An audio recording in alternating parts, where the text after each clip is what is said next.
Hello. I'd like to begin by saying how disappointed I am not to be able to join you in the flesh today, but I very much wanted to share some thoughts with you. So I hope you'll forgive the fact that these are coming to you via a screen. Look, every school I visit, every child I meet brings home to me just how important education is, how vital our joint mission is to make sure that children are given the best possible start in life. So I just want to say before I go any further, I just want to take this opportunity to thank you all. Thank you from the bottom of my heart for everything you do to help make sure that every child gets that start. The past 18 months, I know, will have made huge demands on you. I can tell you that my department and I are well aware of the massive contribution you make to schools, and we continue to be incredibly grateful for that contribution, because I know that many of those challenges are still with us today. When the Prime Minister did me the huge honour of asking me to take on this job, I was clear in my mind about my responsibilities. It's my third stint in the department.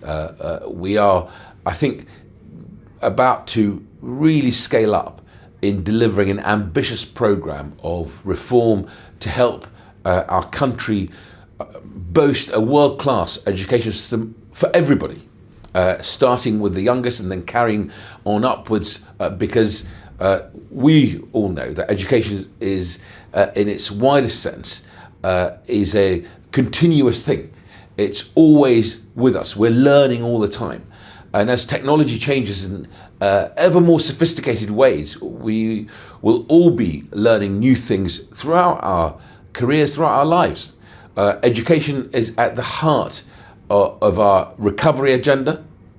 We know that a strong and prosperous country like ours will depend on having world-class schools with young people who have the right skills that businesses need to turbocharge that recovery. So how are we going to deliver this? I know that something that will be of great concern to you is what we have been allocated in the latest spending review. And I'm delighted that we really managed to secure a great confidence boost in what is a really tight fiscal financial climate. Overall, the settlement is worth more than £86 billion. What does that mean? Well, it boils down to about an extra £1,500 per pupil. This is going, I think, to make a real difference for schools and will, I hope, enable us to deliver on our commitment to skills, schools and families. This is the golden thread running through all of our education reforms and everything that we do. We're also going to bring forward a schools white paper to ensure we have brilliant teachers at every stage. We're seeking the high standard in every classroom and strong schools with excellent leaders and really strong, robust systems, supportive systems. The importance of evidence. As governors and trustees, you will have a huge amount of input into to ensure the smooth running of your schools. Can I suggest one other thing I would like you to also bear in mind? I want everything we do to be driven by that evidence and that data. Ask yourself, does X add value? Do we know that Y will work in our small rural school just because it did in an inner city school?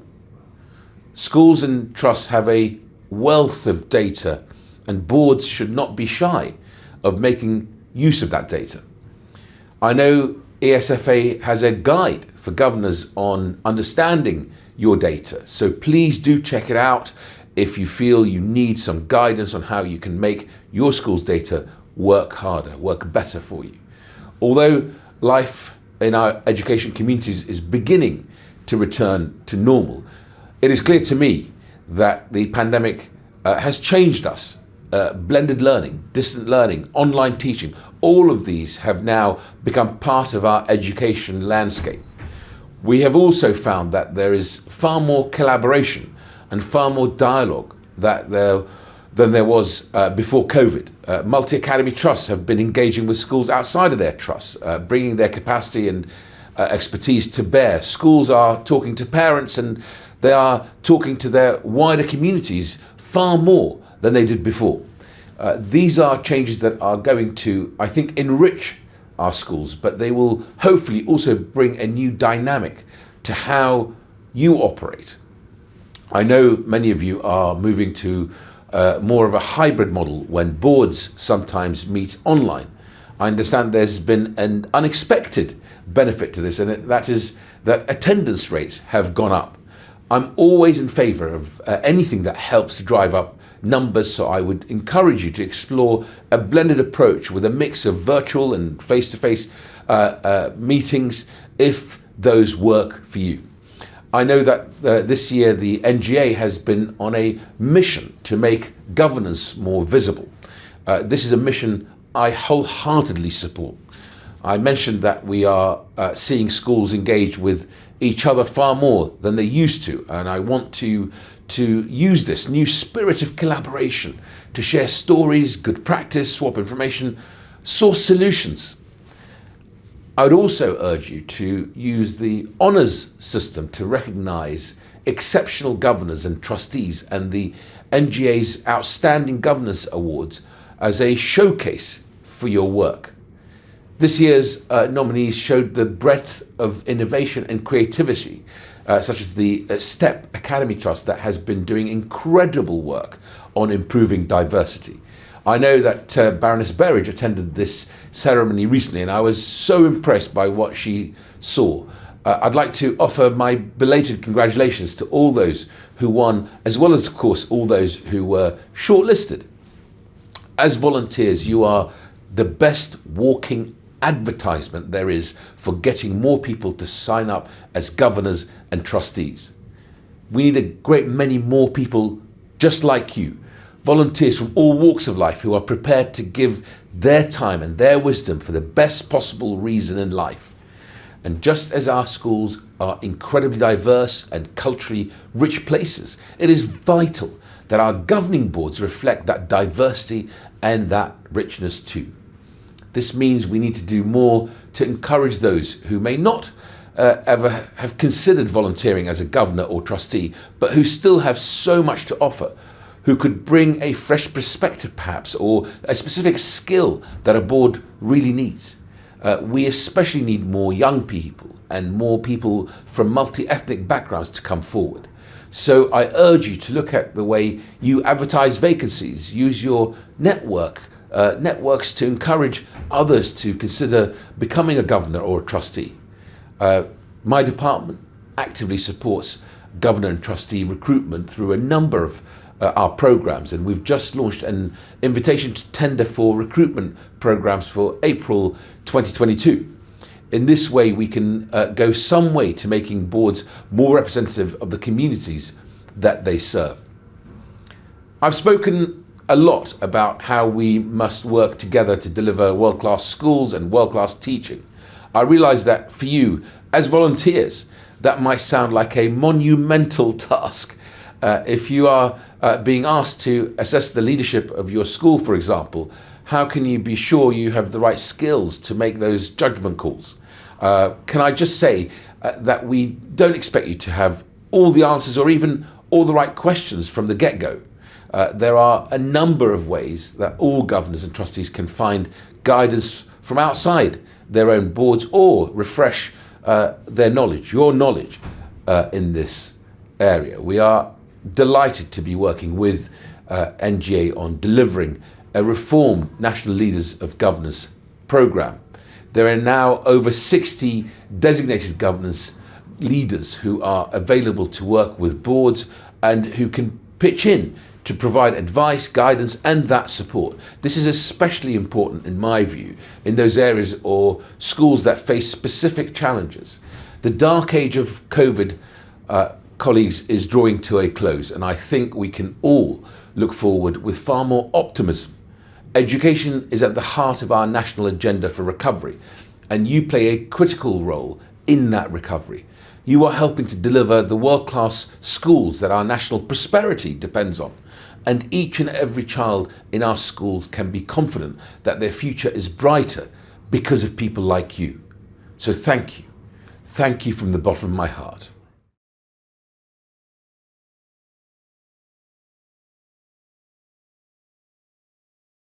Although I can't be with you in person today, I wanted to answer a selection of questions that I know you were keen to pose to me. The first question is on special educational needs and disabilities, and is asking about the department's plans to ensure that pupils with SEND receive the health and care elements of their plans. Well, the law and our guidance is clear on this, where children and young people with an education, health and care plan are in receipt of health provision. The local authority and health commissioning body must secure or arrange the provision specified in the plan. And I'm working with Sajid Javid to make sure that happens. Specialists, therapists, and of course other health professionals who support children and young people with SEND should continue to provide interventions as usual. To support this, we have issued joint guidance for educational settings and health providers, working with a cross-sector group, including the Royal Colleges and the professional organisations. Look, throughout the pandemic, our guidance has been clear that parents and carers may continue to access respite care to support them in caring for their disabled children. And that, of course, applies to services which care for children in and away from home. And we continue to encourage local authorities to prioritise respite support for disabled children and to consider flexible and I hope pragmatic options, including using direct payments to deliver that support on an ongoing basis. We still have work to do. I think that is obvious. On the SEND review, I don't think it's really helpful to offer up specific details in piecemeal now ahead of publication of the full set of proposals, which I plan to announce early part of next year. But I just want you to really rest assured that I and the team here in the department understand how important it is to get this right. We think it will show how we can improve outcomes for children and young people with special needs, give them, I hope, better access to support and do it in a sustainable way.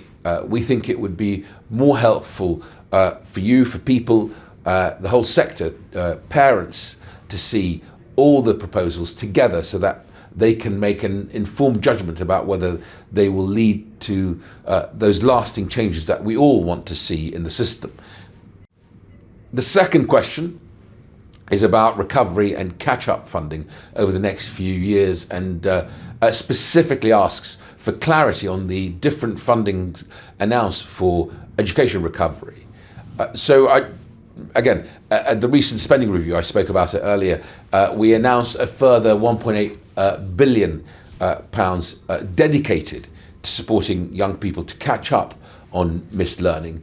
That money targets a package of recovery directly to school to support catch-up for the most disadvantaged, and an investment to provide an additional 48 hours of education for 16 to 19-year-old students. That's about an hour a week, additional education. They have the least time to recover. This is, of course, in addition to the 500,000 training opportunities that we've already announced that we'll be delivering, which takes the total investment specifically dedicated to pupil recovery to almost £5 billion.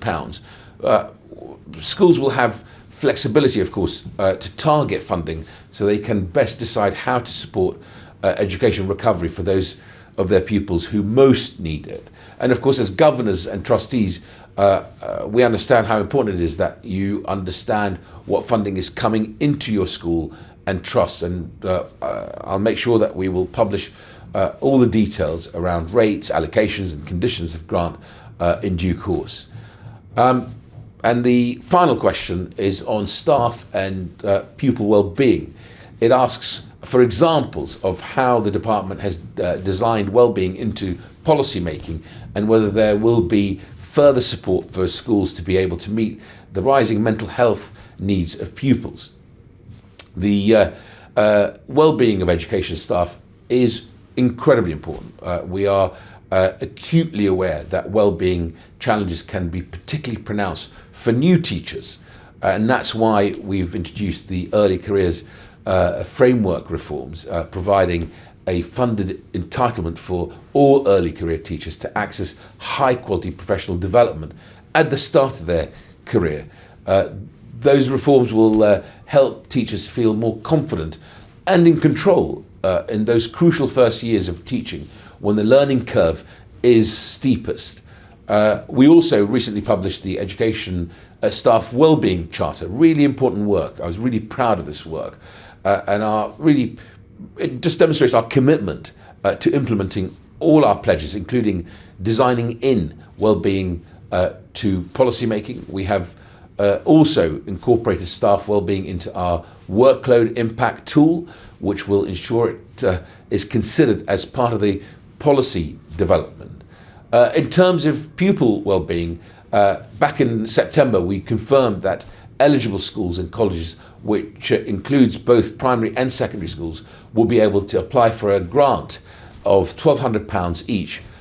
This can be used by senior leaders to gain the knowledge and skills they need to roll out what I hope will be an effective whole school or college approach to mental health and well-being, embedding it into their culture and making it a priority alongside academic recovery.